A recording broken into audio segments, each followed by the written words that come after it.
ముక్కు నోరు మూసి పసిగుడ్డును చిదిమేసిరట, చంపేసిరట. తల్లి అయిన ఇంటర్ విద్యార్థిని దురాగతం. ఇంటర్ అమ్మాయి తల్లి అయిందట. తల్లి అయిన తర్వాత పాప పుడితే పాపని చంపేసిందట. ఊపిరాడక నవజాత శిశువు మృతి, 3వ అంతస్తు నుంచి విసిరేసిరట. ఎక్కడి దారుణం ఇది! గోల్కొండలోని మైనార్టీ వసతి గృహంలో దారుణం. హాస్టల్లో జరిగింది ఇది. మైనార్టీ గురుకులంలో జరిగిందట ఇది. అసలు ఆ అమ్మాయి 9 నెలలు ఆ హాస్టల్లో ఉండి ఎట్లా బిడ్డని మోసింది, ఎట్లా డెలివరీ అయింది? మరి అది ఎవరు చూడలేదా? లోపల ఏం జరుగుతున్నది? అమ్మాయి స్కూల్కి రాలేదా? ఇంటర్ చదువుతున్న విద్యార్థిని తెలిసి తెలియని వయసులో గర్భం దాల్చింది. విషయాన్ని గుట్టుగా ఉంచి హాస్టల్లోనే బిడ్డను ప్రసవించింది.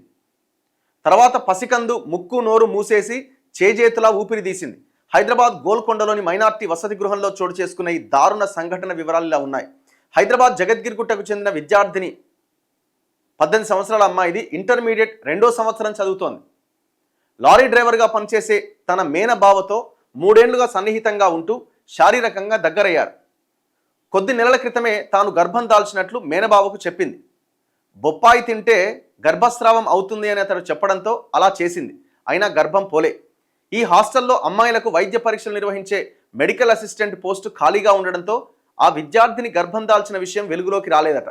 సోమవారం వేకువజామున ఆమెకు ప్రసవ నొప్పులు మొదలైనవి.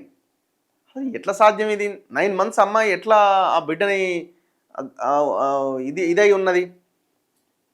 మృతదేహాన్ని ఈఎస్ఐ డిస్పెన్సరీలోకి విసిరేసిందట. ప్రసవ నొప్పులు తీవ్రం కావడంతో హాస్టల్లోని బాత్రూంలోకి వెళ్ళింది. అక్కడే మగ శిశువుకు జన్మనిచ్చింది.